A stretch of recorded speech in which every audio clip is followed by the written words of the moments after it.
Caroline Flack. The hashtag #BeKind has been deployed liberally, but anti-bullying campaigner Kelsey Feguson wants tougher action and for trolling to become illegal. She's with me in the studio. Good morning to Kelsey. Good morning, Kate. Good morning.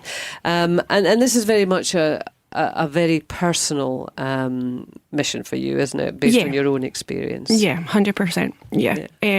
I've had torment all my life. The history of bullying for me has been horrendous. It's took till I'm in my 30s for me to really speak up. Even my own parents didn't actually realise how bad it was because I kept it to myself. I was scared and I was not strong enough. Was this face-to-face bullying, or I guess social media has entered our lives in that period of time, and as we often discuss, the nature of bullying has changed. But it started as the kind of traditional school bullying, did it? Yeah. When I was at school, social media wasn't really about at that time, making myself feel quite old here. But it was all face-to-face. It was done, there was nobody hiding behind a keyboard. There was no accounts you could easily just make. This was done face-to-face.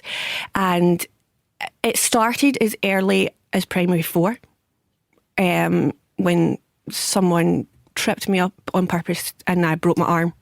And I remember turning around and them just smiling. And it just carried on my whole life. It still happens. It still happens to this day. It's just how you learn to deal with it. The lowest point for me that I actually thought, I'm not getting out of this alive. And I actually don't know how I'm here today. I don't know.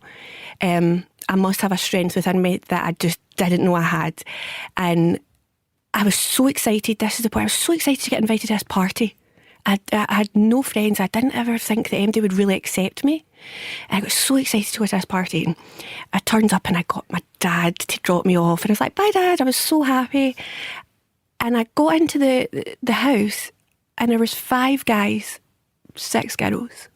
And they just put me into the living room. And I was like, right, where's the party? And they jumped me.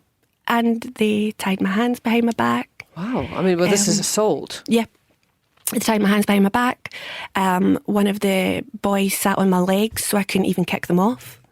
And I remember they went into the kitchen and they started, and I thought, what? They could be going and getting anything. And I had no way of protecting myself, but one of them hit me on the face, and I remember them shouting, not in the face, not in the face, because that was visual for them. And I just remember this boy stopping it, splitting it up, but it got one extreme to the other. They'd done some more things that night that, honestly, people would just be shocked at. We want to talk about online trolling, and we want to talk about, your desire to see that made illegal. But I've got to stop here. Were you getting any support throughout this? This is way beyond school bullying. Was there anyone you could talk to? Was it? No, I was an only child. No brothers, no sisters.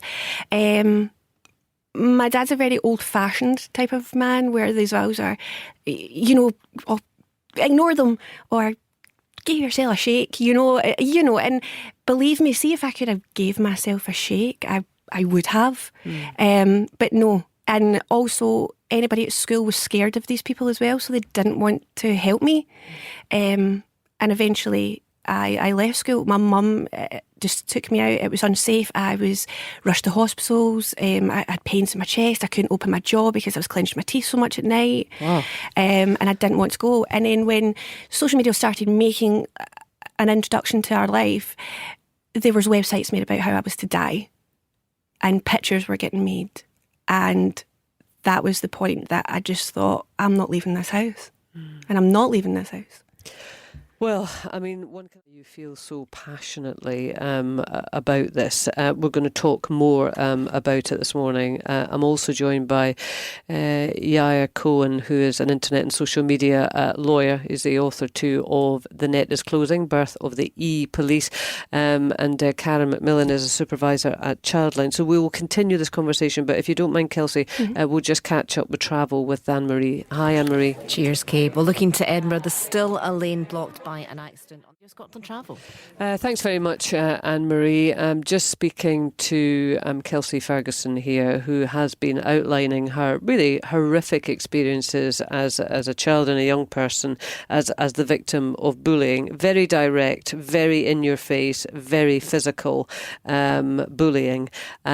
She's now looking at trying to make online trolling, illegal. Clearly her early experiences make this a very, very close to home subject, if you like. But let me just bring in Karen McMillan, supervisor at Childline. Morning, Karen. Good morning. Good morning. We often talk about how bullying has changed with the advent of the online world.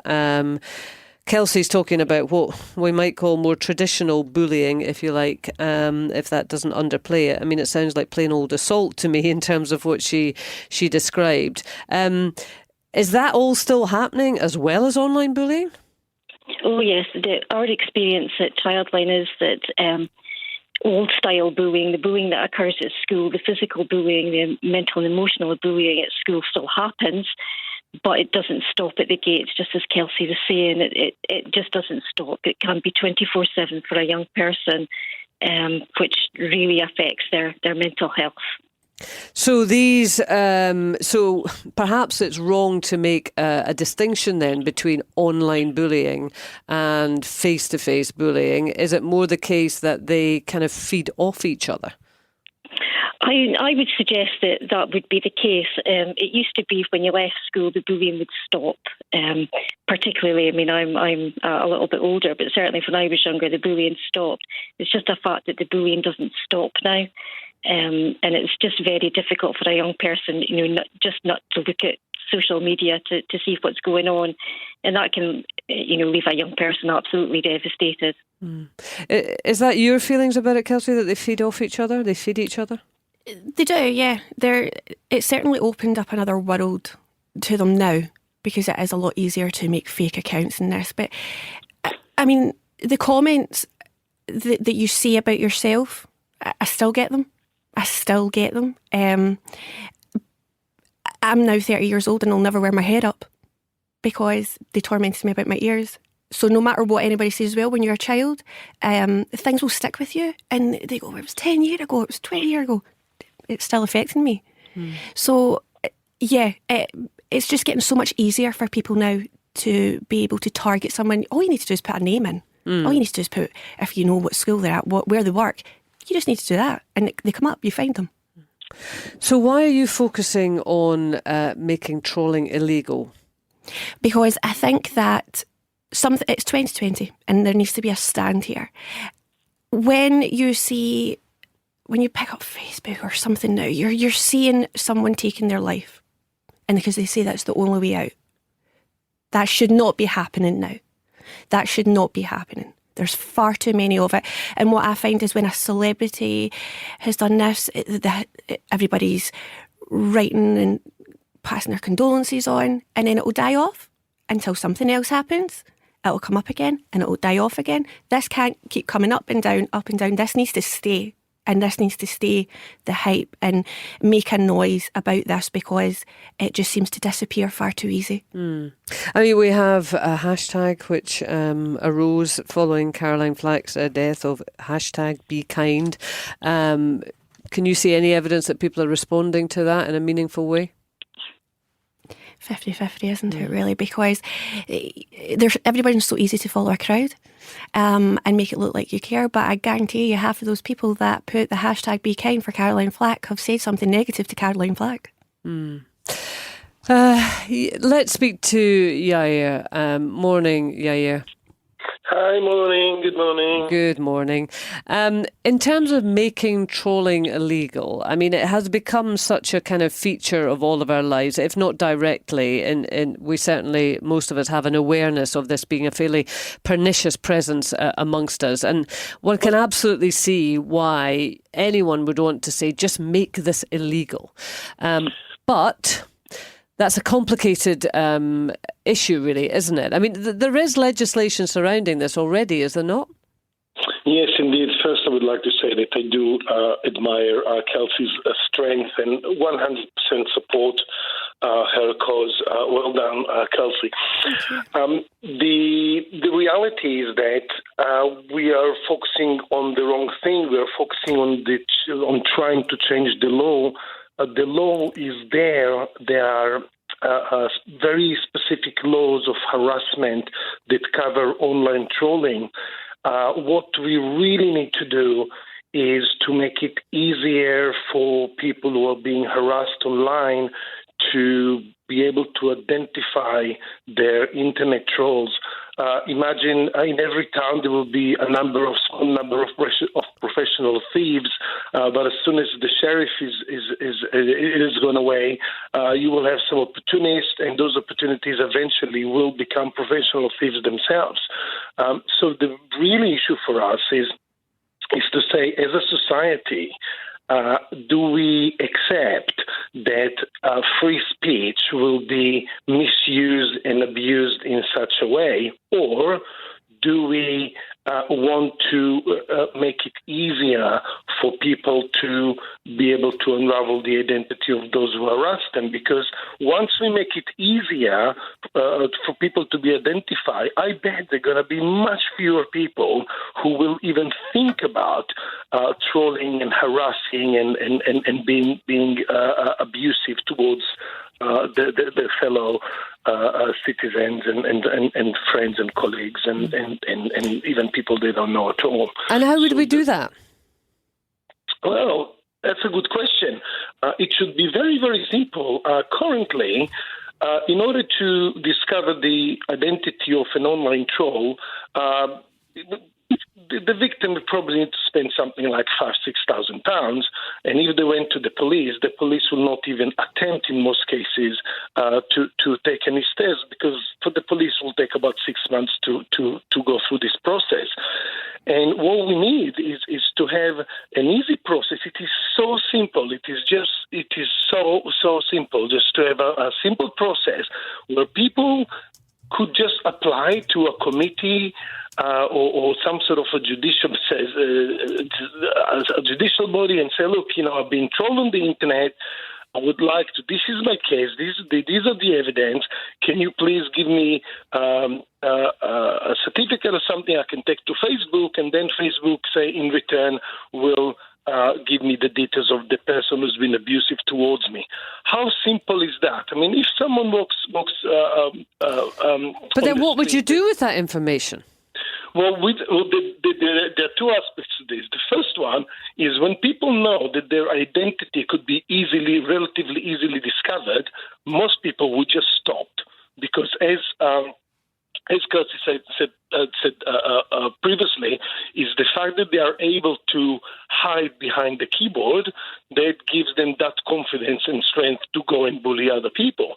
Once they know that it is easy to smoke them out, to find out who they are, most people will not even think about it. They just say, look, why would I do something like that? Karen, do you think anonymity is a key factor here? Oh, absolutely. I think when it comes to trolling and abuse and bullying, I think hiding behind a keyboard is key, and but I think approaching it from multiple layers is important. I think some of the tech giants have a responsibility to stop this. I think society's got a part to play in it by not accepting this. And I also think that sort of the police and sort of investigating powers need to be there in order for them to do their job in protecting young people. Because it really isn't acceptable. I mean, if you were going down a high street and somebody that you didn't know came up and struck you or said something abusive to you, you would go to the police and they would investigate it. To me, it should be no different. I think one of the problems, isn't it, is how do we define trolling? We do have freedom of speech in this country, and sometimes you might want to register with another person your displeasure at their behaviour or, something that they have said or done, and it can get a little bit salty, let's just say that. How do we actually define what what is trolling? I mean, Kelsey, what would be an offence, and what would be, your right to say to me, I think you are utterly rubbish at presenting this radio programme. You're dreadful. Get off. Karen McKenzie sitting next to you. Get her in instead. I mean, I've got to take that, haven't I? You don't have to take that. I would.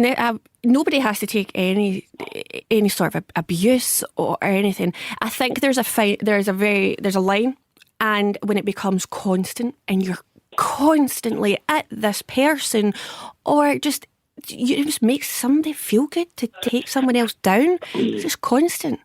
I think the constant nature actually is a really interesting one. I don't know if you agree, Yair. If this is sustained, I think we all have to accept that there will be people in the world who don't particularly like the cut of our jib and might want to comment on it.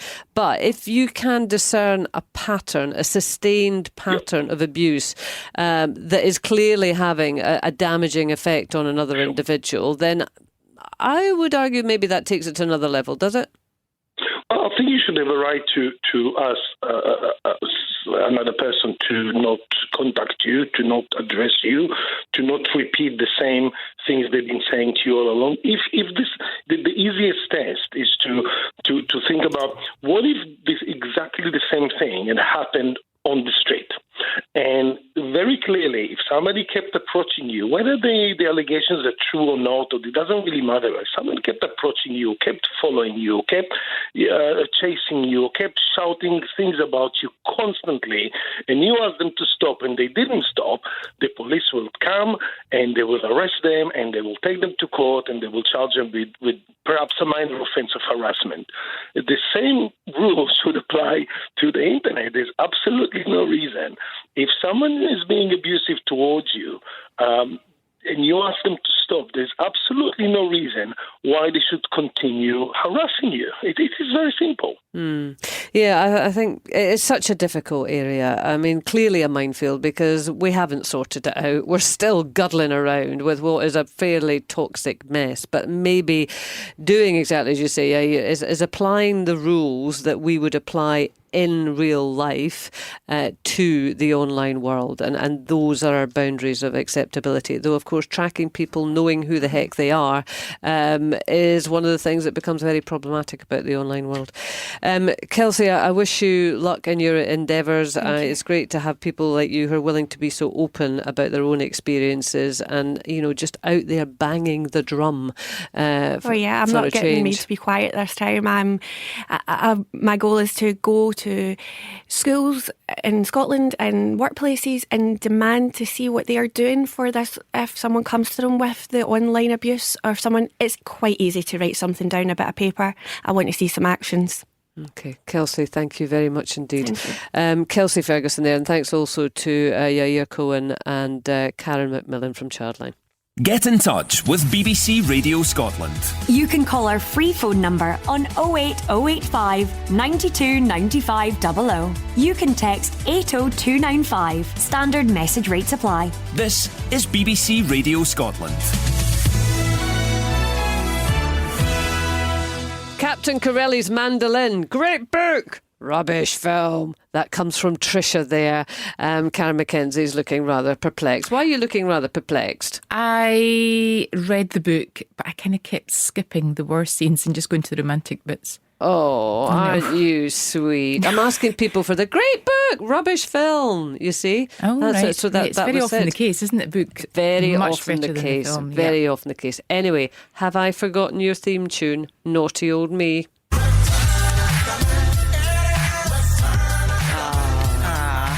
Oh, I love that kind of music. I have a theory in life that it's all very scratchy at the moment, isn't it, the world? It's very scratchy, lots of rough edges. Yeah. We're all a bit angry, we're all a bit stressed, just been talking bullying. Mercury's in retrograde. My campaign, what's that? Mercury's probably in retrograde. Yeah, do you think that's what it is? Possibly. They're all clashing. Yeah, possibly. My answer to all is to bring back disco. I mean, I really think that the world would be a really better place if we just brought back disco. Certainly music takes you to a good place, doesn't it? It does. And I mean, we've got some great music just now, don't get me wrong, it's nice. But disco, if we just heard disco music everywhere, all the time, in airports, at football matches, on public transport, in shopping centres. I bet you and your tell doing you your what, housework. Shalimar, there it is. There it is. What took you so long? Oh, I mean, it would be different. The Yeah, world you're would be right. different. Stop looking at me, thinking, has she taken her medicine? I know. Yep, I've taken my medicine. What else has you lost when you got your haircut? I know, maybe it's the